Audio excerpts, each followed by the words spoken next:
നോക്കിയേ, demand 800 crores population. ലോകത്ത് മൊത്തം 800 കോടി ആൾക്കാരുണ്ട്. ഈ 800 കോടി ആൾക്കാരാണല്ലോ വെബ് 3യിലേക്ക് കിടക്കുന്നത്. ആണല്ലോ. വെബ് 3 എന്ന് പറയുന്നത് ബിറ്റ് കോയിന്റെയും എതേറിയത്തിന്റെയും കൂടെ കുറച്ച് പുതിയ കാര്യങ്ങൾ കൂടി ആഡ് ചെയ്തതാണല്ലോ ടോട്ടലി പറഞ്ഞ. അതിനു വേണ്ടിയിട്ടാണല്ലോ എന്ത് കൊണ്ടുവന്നേക്കുന്നത്, PVC മെറ്റൽ ക്രിയേറ്റ് ചെയ്തേക്കുന്നത്. ഇത് ഉപയോഗിക്കേണ്ട എത്ര പേർക്കാ? 800 കോടി ആൾക്കാർക്കാണ്.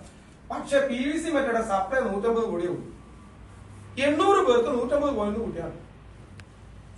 800 ആൾക്കാർക്ക് 150 എണ്ണേ ഉള്ളൂ.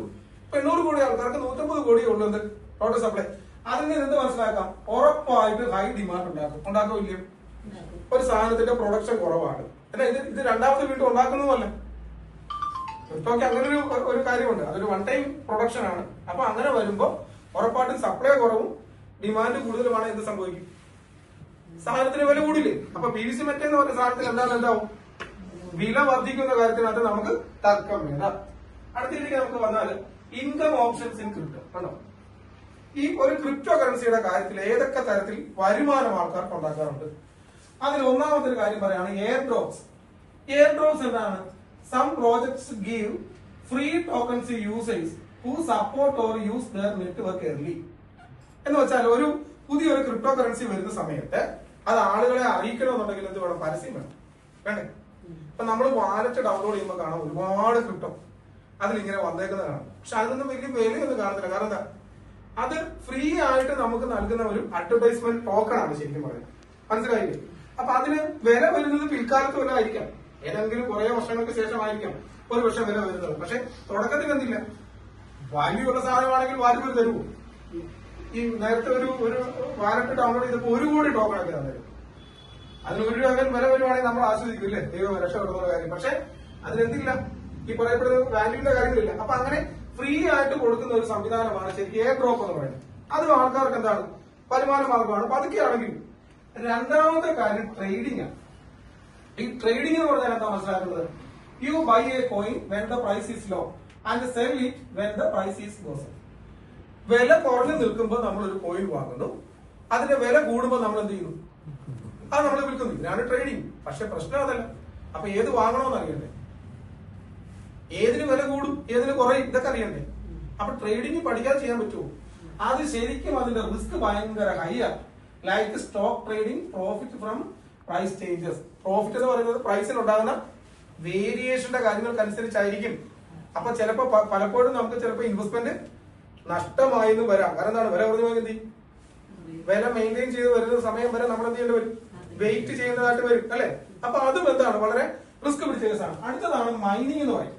ഇതെന്താണ്? You use your computer to help run the blockchain network and get new coins as a reward. ഇതെന്താ ചോദിച്ചാൽ ബ്ലോക്ക് ചെയിനിന്റെ ഡെവലപ്പേഴ്സിനോട് കൂടി ഹെൽപ്പ് ചെയ്യുന്ന ഒരു പരിപാടിയാണ്. എന്ന് വെച്ചാൽ ബ്ലോക്ക് ചെയിനിന്റെ നെറ്റ്വർക്ക് റൺ ചെയ്യാൻ വേണ്ടി നമ്മളൊരു കാരണമാവുക. അപ്പൊ ബ്ലോക്ക് ചെയിനിന്റെ നെറ്റ്വർക്ക് റൺ ചെയ്യണമെങ്കിൽ ബ്ലോക്ക് ചെയിനെ ഉൾക്കൊള്ളാൻ പറ്റുന്ന സിസ്റ്റം നമ്മുടെ വേണ്ടേ, അല്ലെ? ഏറ്റവും പവർഫുൾ ആവുന്ന സിസ്റ്റം കമ്പ്യൂട്ടർ നമ്മുടെ വേണ്ടേ? നോർമൽ കാര്യത്തിന് അത് എന്ത് ചെയ്യാൻ പറ്റില്ല, വെബ് 3 കണക്ട് ചെയ്യാൻ സാധ്യമല്ല. അപ്പൊ അതുപോലെ പവർഫുൾ ആവുന്ന കാര്യങ്ങൾ വേണം. പിന്നെ ഇതിന്റെ കറണ്ട് ചാർജ് വളരെ കൂടുതലാണ്. ഇത് പഠിക്കാൻ ചെയ്യാൻ പറ്റുമോ? ചെയ്യാൻ പറ്റും. ഇപ്പൊ നമ്മളോട് ചെന്നിട്ട് പറയാം മാസ്റ്റർ കമ്പ്യൂട്ടറും എല്ലാം ഉണ്ട്, നിങ്ങൾ ഈ ബ്ലോക്ക് ചെയിൻ നെറ്റ്വർക്കിൽ ഒന്ന് ഹെൽപ്പ് ചെയ്യണമെന്ന് പറഞ്ഞാൽ നമ്മൾക്കറിയാം. അപ്പൊ അതും പഠനമില്ലാതെ ഒരു കാര്യത്തിനും ചെയ്യാൻ പറ്റില്ല. അപ്പൊ ഈ 2 കാര്യങ്ങളും ശരിക്കും പഠിക്കാതെ ചെയ്യാൻ കഴിയില്ല. ഇത് ഫ്രീ ആയിട്ട് കിട്ടുന്നതാണ് എയർ ഡ്രോപ്സ്. പക്ഷെ പ്രത്യേകിച്ച് പ്രയോജനമൊന്നുമില്ല. മനസ്സിലായോ? ഇത് കഴിഞ്ഞിട്ട് ഈ അടുത്ത സമയത്ത് വന്ന 2 കാര്യങ്ങളാണ്. എന്ത്? Staking, yield farming, referral programs. എന്താണ് സ്റ്റേക്കിംഗ്? നമ്മൾ ഇതൊക്കെയല്ലേ ചെയ്യുന്നത്? സ്റ്റേക്കിംഗും ഫാമിംഗും അല്ലേ നമ്മൾ ചെയ്യുന്നത്? ഞാൻ റഫറൽ പ്രോഗ്രാം ചെയ്യുന്നുണ്ട്. അപ്പൊ മനസ്സിലാക്കണം, സ്റ്റേക്കിംഗും ഫാമിംഗും നമ്മൾ മാത്രമല്ല നടത്തണേ. എല്ലാ ക്രിപ്റ്റോ കറൻസികളിലും എന്തുണ്ട്? സ്റ്റേക്കിംഗും ഉണ്ട്, ഫാമിംഗും ഉണ്ട്. അല്ലാതെ പേൾവിൻ മാത്രം കൊണ്ടുവന്ന പുതിയ സംവിധാനമൊന്നുമില്ല. പേൾവിൻ അതിന്റെ കുറച്ച് റിസ്കിനെ ലഘൂകരിച്ചിട്ടുണ്ട് എന്ന് വേണമെങ്കിൽ നമുക്ക് പറയാം. റിസ്ക് ഇല്ലാതെ ചെയ്ത കാര്യത്തിലുള്ള ഒരു അവസര കാര്യങ്ങൾക്കാണ്. സ്റ്റേക്കിംഗ് എന്ന് പറഞ്ഞു കഴിഞ്ഞാൽ ഇവിടെ നോക്കൂ, you lock your coins in a blockchain system and low earn rewards like interest. അപ്പൊ സ്റ്റേക്ക് എന്ന് പറയുന്ന വാക്കിന്റെ അർത്ഥം എന്താണ്? ലോക്ക് ചെയ്യാണ്. ഒരു ബ്ലോക്ക് ചെയിൻ സിസ്റ്റത്തിനകത്ത് ക്രിപ്റ്റോ കറൻസി മേടിച്ച് നമ്മൾ ലോക്ക് ചെയ്ത് വെച്ചാൽ അപ്പൊ സ്റ്റേക്കിങ്ങിന് ഒരു പീരീഡ് ഉണ്ടെന്ന് അണ്ടർസ്റ്റുഡ് ആയി. സ്റ്റേക്കിങ്ങിനെ കുറിച്ച് പഠിച്ചു കഴിയുമ്പോൾ മനസ്സിലായ ഒരു കാര്യം, പലതരം സ്റ്റേക്കിംഗ് ഉണ്ട്. ഒരാഴ്ച കൊണ്ട് തീരുന്ന സ്റ്റേക്കിംഗ്, 15 ദിവസം കൊണ്ട് പീരീഡ് അവസാനിക്കുന്ന സ്റ്റേക്ക്, 6 മാസത്തേക്ക് സ്റ്റേക്ക് ചെയ്യുന്ന രീതിയിലുണ്ട്, 20 വർഷം വരെ നീളുന്ന സ്റ്റേക്ക്. പല പീരീഡുണ്ട്. നമുക്ക് എത്രയാ? നമുക്ക് 1000 ദിവസമാണ് അല്ലെ നമ്മുടെ പീരീഡ് വെച്ചേക്കുന്നത്. അപ്പൊ നമ്മളിവിടെ എന്നാ ചെയ്യുക? You lock your coins in a blockchain system and low earns reward like interest. ഇനി ഇത് എന്തിനു വേണ്ടി ഉപയോഗിക്കുന്നത്? Like a fixed deposit that pays you more coins for helping run the network. അതായത് ബ്ലോക്ക് ചെയിന്റെ നെറ്റ്വർക്കേഴ്സിൽ, നമ്മുടെ ബ്ലോക്ക് ചെയിന്റെ നെറ്റ്വർക്ക് ആരാ ചെയ്യുന്നത്? ആ നെറ്റ്വർക്കിലാണ് ചെയ്യുന്നത് ബിൻപിക്ക്. അതാരെ? ബിനാൻസിന്റെ ആണ് അല്ലെ, ലോകത്തെ ഏറ്റവും വലിയ ക്രിപ്റ്റോ എക്സ്ചേഞ്ച് ആയ ബിനാൻസ്. അവരാണ് നമ്മുടെ ബ്ലോക്ക് ചെയിന്റെ ഡെവലപ്പേഴ്സ് എന്ന് പറയുന്നത്. അവരുടെ ഡെവലപ്മെന്റ്സിന് വേണ്ടി ഒരു കരാർ അടിസ്ഥാനത്തിൽ 1000 ദിവസക്കാലത്തേക്ക് ഞാൻ മേടിച്ച PVC മെറ്റ എന്ന് പറയുന്ന NFT ടോക്കൺ നിങ്ങൾ ഉപയോഗിച്ചുകൊള്ളൂ എന്നാണ് പറഞ്ഞത്. അപ്പൊ നമുക്കൊരു സംശയം തോന്നുന്നു, എന്താണ് ഇവർ ഉപയോഗിച്ചിട്ട് തരാതിരുന്നാലും അല്ലെ? ശരിയല്ലേ? കാരണം നമ്മൾ മേടിച്ചിട്ട് അവരോട് ഉപയോഗിച്ചോളാൻ പറഞ്ഞു. ആ ഉപയോഗിക്കുന്നതിന് അവർ നമുക്ക് ചെറിയൊരു ലാഭം തരും, കാരണം അവരത് ഉപയോഗിച്ച് ലാഭം ഉണ്ടാക്കുന്നുണ്ട്. അപ്പൊ നമുക്ക് പിന്നെ സംശയം, ഇത് ഉപയോഗിച്ചിട്ട് പോലെ തരാതിരുന്നാലോ? അങ്ങനെയല്ല, അത് ബാക്കിയോടെ വരുമ്പോ ക്ലിയർ ആവും. ഓക്കെ, ഇത് അവിടെ നിൽക്കട്ടെ. സ്റ്റേക്കിംഗ് എന്ന് പറയുന്ന സംഭവം അവിടെ നിൽക്കട്ടെ. അടുത്തത് ഫാമിംഗ് ആണ്. എന്താണ്? You lend your crypto. നമ്മുടെ കയ്യിലെ ക്രിപ്റ്റോ കടം കൊടുക്കും, ലെൻഡ് ചെയ്യാം. Lend your crypto to DeFi apps, decentralised finance apps, so others can trade or borrow you earn a share of their high fees. എന്താ പറഞ്ഞേക്കുന്നതിന്റെ അർത്ഥം? നോക്കൂ, ബിനാൻസില് എത്രമാത്രം ക്രിപ്റ്റോകൾ ട്രേഡ് ചെയ്യപ്പെടുന്നുണ്ട്? മാഡം ക്ലിയർ ആണെന്നോ ഞാൻ പറയുന്നത്? ബിനാൻസില് ഒരുപാട് ക്രിപ്റ്റോകൾ എന്ത് ചെയ്യുന്നുണ്ട്? ലക്ഷക്കണക്കിന് ക്രിപ്റ്റോകൾ ട്രേഡ് ചെയ്യുന്നുണ്ട്. ഇതെല്ലാം കൂടെ ബിനാൻസിന് മേടിച്ച് വെക്കാൻ പറ്റുമോ? ഉദാഹരണത്തിന് നമുക്കിപ്പോ കുറച്ച് USDT വേണം, 10 ലക്ഷം രൂപയുടെ USDT വേണം. നമ്മൾ ബിനാൻസിന്റെ അക്കൗണ്ടിലേക്ക് പേയ്മെന്റ് അയച്ചു. 10 ലക്ഷം രൂപയുടെ USDT അവിടെ റിസർവ് വേണ്ട എങ്കിലല്ലേ തരാൻ കഴിയുള്ളൂ. ഇനി USDT മാത്രമാണോ ക്രിപ്റ്റോയുടെ രംഗത്തുള്ളത്? 3 ലക്ഷത്തിൽ പല ക്രിപ്റ്റോ മൊത്തമുള്ളൂ. ഓരോരുത്തരും ചോദിക്കുന്നതാണെന്ന് പറയാൻ പറ്റുമോ? അപ്പൊ ഇതെല്ലാം കൂടെ ബിനാൻസിന് തന്നെ മേടിച്ച് വെക്കാൻ പറ്റുമോ? സാധിക്കുമോ? ഇല്ല. അപ്പൊ ബിനാൻസ് ഉണ്ടാക്കുന്ന ഒരു ഏർപ്പാടാണ് ഈ ഫാമിംഗ്. എന്താണ്? നിങ്ങൾ വാങ്ങി വെച്ചോളൂ, സൂക്ഷിച്ചോളൂ. സൂക്ഷിച്ചു കഴിഞ്ഞാൽ എന്ത് ചെയ്യാം? ഒരു പീരീഡ് വെക്കാം. അത്രയും പീരീഡിലേക്ക് ട്രേഡേഴ്സിന് കൊടുക്കാം. നിങ്ങൾ വാങ്ങിയ ക്രിപ്റ്റോ ട്രേഡേഴ്സിന് കൊടുത്താൽ എന്ത് സംഭവിക്കും? അവർ ട്രേഡ് ചെയ്യും. ട്രേഡ് ചെയ്യുന്നതിന് ഫീസ് ആർക്ക് കിട്ടും? ബിനാൻസിന് കിട്ടും. ലാഭവും കാര്യങ്ങളും കിട്ടും. ആ ലാഭത്തെ നമ്മുടെ അവസ്ഥയിൽ 3 ആയി വീതിക്കും. ഒരു വിഹിതം ബിനാൻസിന് വേണ്ടേ? ഒരു വിഹിതം ഇത് ആരിലൂടെ വന്നേ? പേർവിൻ ഇന്റർനാഷണലിലൂടെ വന്നേ അല്ലെ? അവർക്ക് കൊടുക്കണം. ഒരു വിഹിതം ആർക്ക് തരണം? നമുക്ക് തരണം. ഇതാണ് ശരിക്കും ഈ പറയപ്പെടുന്ന ഫാമിംഗ് എന്ന് പറയുന്ന കാര്യത്തിൽ നടക്കുന്നത്. അപ്പോഴും സംശയമായി, എന്താണ് ഇവരിത് ട്രേഡ് ചെയ്യാൻ എടുത്തോണ്ട് പോയിട്ട് തന്നില്ലെങ്കിൽ ഇത് ശരിയാകുമോ അല്ലെ? മാഡത്തിന് ശരിക്കും സംശയമുണ്ട്. മാഡം എന്തെങ്കിലും എത്തിയെത്തിയാ നോക്കുന്നത്. ഇത് ഉറപ്പായിട്ട് ഇത് ഗുരുമാരാവുന്ന രീതിയിലാണ്. അതിന്റെ കാരണം നമുക്ക് പറയാം. ഇനി റഫറൽ പ്രോഗ്രാം. ഈ റഫറൽ പ്രോഗ്രാം എല്ലായിടത്തും ഉണ്ട്. ബിനാൻസിനാണെങ്കിലും കൊള്ളാം, മറ്റേ വാസ്ലിക്സിനാണെങ്കിലും കൊള്ളാം. നമ്മൾ ആരെങ്കിലും കണക്ട് ചെയ്ത് കൊടുത്താൽ അതിനൊരു കമ്മീഷന്റെ കാര്യങ്ങൾക്കകത്ത് നമുക്ക് കിട്ടും. സ്വാഭാവികമായിട്ടുള്ളത്. അത് എവിടെയുണ്ട്? പേയ്മെന്റിന്റെ കാര്യത്തിനകത്തുണ്ട്. ഇനിയാണ് പ്രധാനപ്പെട്ട കാര്യത്തിലേക്ക് വരുന്നത്. What is staking? സ്റ്റേക്കിങ്ങിനെ കുറിച്ച് നമ്മൾ നേരത്തെ പറഞ്ഞു. Staking means locking up your crypto period in the time run up the blockchain network and in return U earn rewards extra coins. Okay, നേരത്തെ പറഞ്ഞ കാര്യങ്ങൾ തന്നെയാണ്. അവിടെ നമ്മൾ മുന്നോട്ട് പോകട്ടെ. What is farming? അതൊന്നുകൂടെ ഞാൻ വിശദമായിട്ട് പറയുന്ന കാര്യങ്ങൾ മാത്രമേ ഉള്ളൂ. നേരത്തെ പറഞ്ഞ കാര്യം തന്നെ. ഇത് what is centralised exchange and decentralised wallet. അപ്പൊ വാലറ്റിന് സെൻട്രലൈസ്ഡ് സാധനമുണ്ട്, ഡീസെൻട്രലൈസ്ഡ് ഉണ്ട്. ഉദാഹരണത്തിന് സ്റ്റേക്കിംഗ് നമുക്ക് ആരോടൊപ്പം ചെയ്യാം? ബിനാൻസിനോടൊപ്പം ചെയ്യാം, ഇല്ലേ? ബിനാൻസിനോടൊപ്പം സ്റ്റേക്ക് ചെയ്യാലോ. ബിനാൻസ് എന്നാൽ ആരുടെ വാലറ്റ് തരും? ബിനാൻസിന്റെ വാലറ്റ് തരും, ഇല്ലേ? ആ വാലറ്റിനകത്ത് നമ്മൾ സ്റ്റേക്ക് ചെയ്യുകയാണെങ്കിൽ അത് സെൻട്രലൈസ്ഡ് ആണോ ഡീസെൻട്രലൈസ്ഡ് ആണോ? അത് സെൻട്രലൈസ്ഡ് ആണ്. കാരണം എന്താ? ആ വാലറ്റിനെ ആർക്ക് കൺട്രോൾ ചെയ്യാം? ബിനാൻസിന് കൺട്രോൾ ചെയ്യാം. അതിന്റെ അപകടം എല്ലാം ചോദിച്ചു കഴിഞ്ഞാൽ ഇവിടെ ഇത് വായിച്ചാൽ നമുക്ക് മനസ്സിലാവും. ഹൂ കൺട്രോൾ സെൻട്രലൈസ്ഡ് ആണ്. Who controls wallet? The exchange or company like Binance WazirX, അവരാണ് അത് കൺട്രോൾ ചെയ്യുന്നത്. രണ്ടാമത് നോക്കാമെങ്കിൽ പ്രൈവറ്റ് കീ ഓണർഷിപ്പ്. കാരണം എന്താ? ഒരു വാലറ്റിന്റെ ഏറ്റവും പ്രധാനപ്പെട്ട 2 കാര്യങ്ങളാണത്. സീക്രട്ട് ഫ്രേസും അതിന്റെ പാസ്വേഡും, അല്ലെ? ശരിയാണോ? ഈ പ്രൈവറ്റ് കീ ഓണർഷിപ്പ് ആരുടേതായിരിക്കും? Held by the exchange. അവരത് നമുക്ക് തരില്ല. ഞാൻ പറഞ്ഞ ക്ലിയറായോ?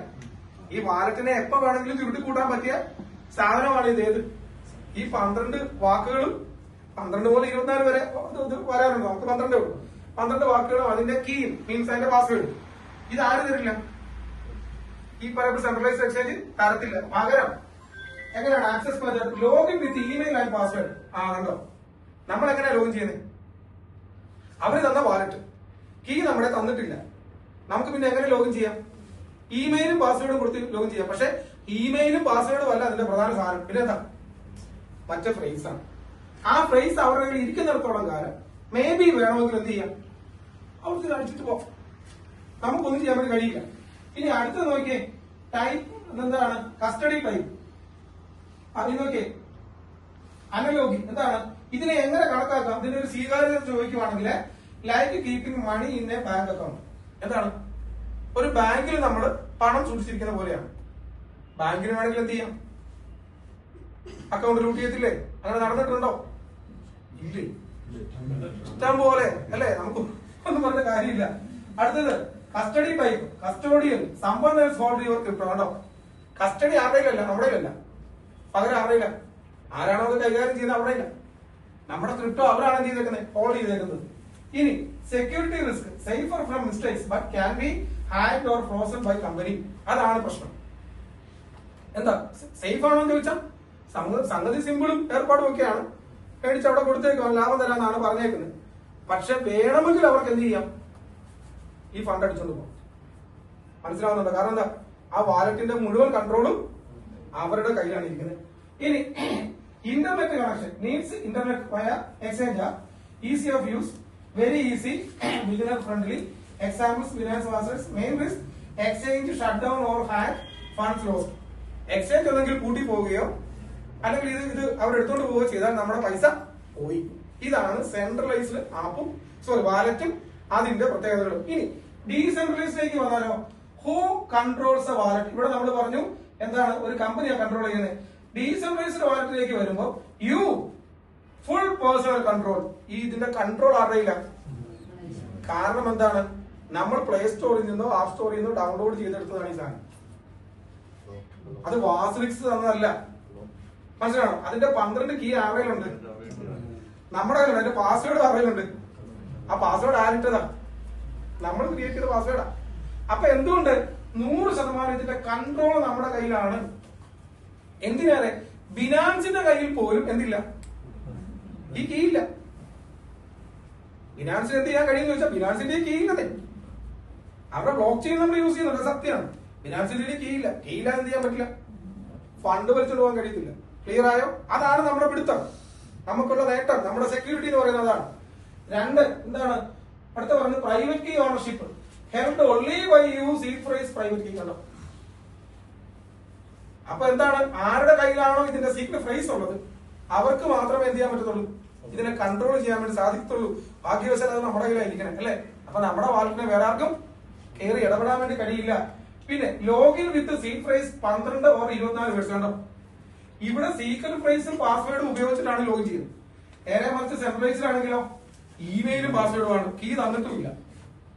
പറയുന്ന ഡിഫറൻസ് ക്ലിയർ ആണെന്നുണ്ടോ? അപ്പൊ ചുരുക്കം പറഞ്ഞു കഴിഞ്ഞാൽ non custodial, you hold your crypto. നോക്കിക്കാണ്ടല്ലേ? Like keeping cash in your own locker. കണ്ടോ? ഇതിനെ എങ്ങനെ പറയാൻ പറ്റുള്ളൂ? നമുക്കൊരു ലോക്കർ ഉണ്ട്. ആ ലോക്കറിനകത്ത് നമ്മുടെ ക്യാഷിനെ എന്ത് ചെയ്തിരിക്കുക? നമ്മൾ സൂക്ഷിച്ചു വെച്ചിരിക്കുക. വേറെ ആർക്കും എന്ത് ചെയ്യാൻ പറ്റത്തില്ല.